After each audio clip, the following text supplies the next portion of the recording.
Всички ние сме вибрация. Честота. Тази честота, на която вибрираме, ни се връща обратно, тъй като ние сме огледало. Каквото е вътре, това е и навън. Това получаваме. Няколко неща, които влияят вибрационно на честотите ни по отношение на квантовата физика. Вибрациите в квантовата физика означават, че всичко е енергия. Ние сме енергия. Ние сме енергия. Енергията е тук, енергията остава напред в животите. Тази опаковка, която сме, е просто опаковка.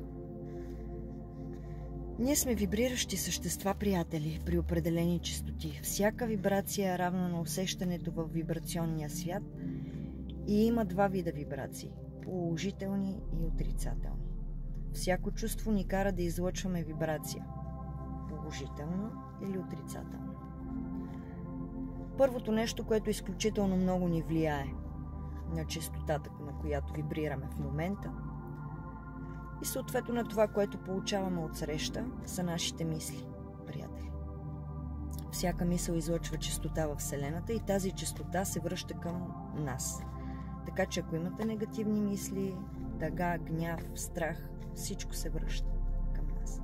Ето защо е толкова важно да се грижите за качеството на мислите си и да се научите да култивирате повече положителни мисли.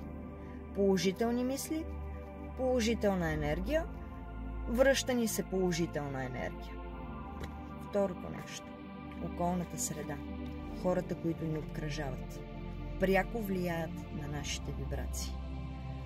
Ако се обграждаме с щастливи и положителни, решителни, действащи хора, ние автоматично влизаме в тази вибрация.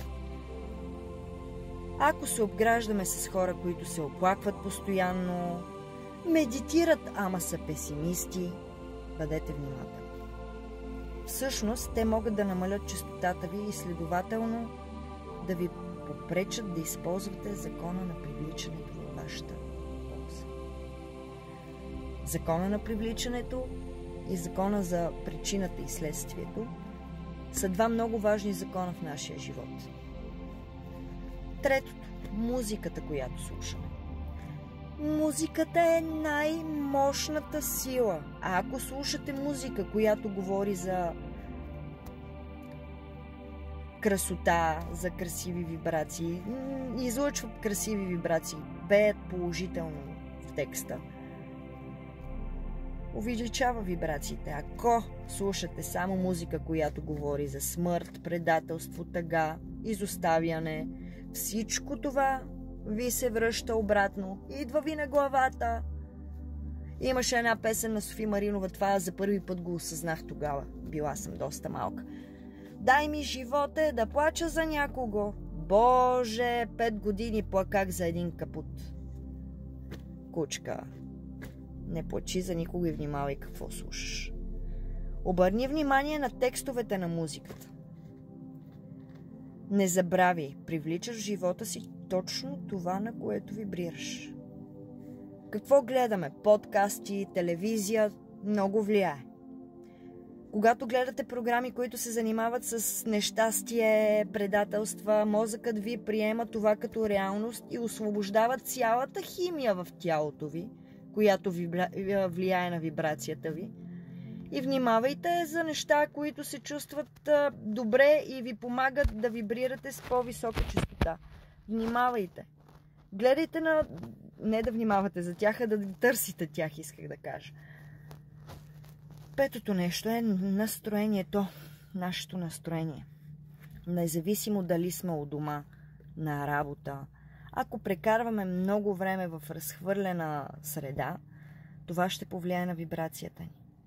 Подобрете обкръжението си, приятели. Организирайте се, почистете себе си, тялото си, околната среда, изхвърлете ненужното, за да направите място на новото. Покажете на Вселената, че сте способни да получите много повече от това, което имате в момента. Погрижете се за това, което вече имате в момента. Словото, мили приятели. Първо е словото, мили приятели.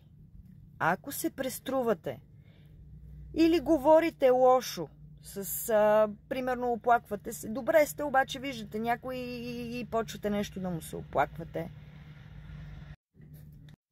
Това влияе на вибрационната честота и съответно това ви се връща и ви идва на главата. Най-малката и най-невинната лъжа ще ви дойде на главата, бъдете сигурни. Не лъжете, бъдете искрени. И със себе си, и с околните. Говорите ли лоши неща, това влияе на вибрациите ви в лош аспект. За да бъде честотата висока, е важно да се отървете от навика си да се оплаквате и да говорите лошо за себе си и за другите. Това да се самокритикувате, да се наричате някак си, сякак си там. Забравяте. Не. Избягвайте драмата и поемете отговорност за изборите в живота си. Не на последно място е благодарността, приятели.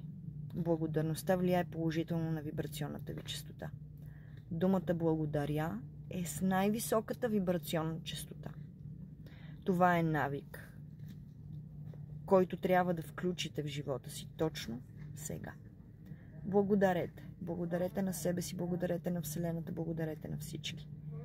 Започнете да благодарите за всичко, за доброто и това, което смятате, че е лошо. Благодарете за всички преживявания, за всяка покупка, която имате, за всичко, което преживявате днес. Добро, лошо. Благодарността отваря вратата за доброто да се случи положително в живота ви. Благодарността е най-важният елемент от ежедневието ви, от живота ви. Обичам ви, приятели, последвайте ме за още.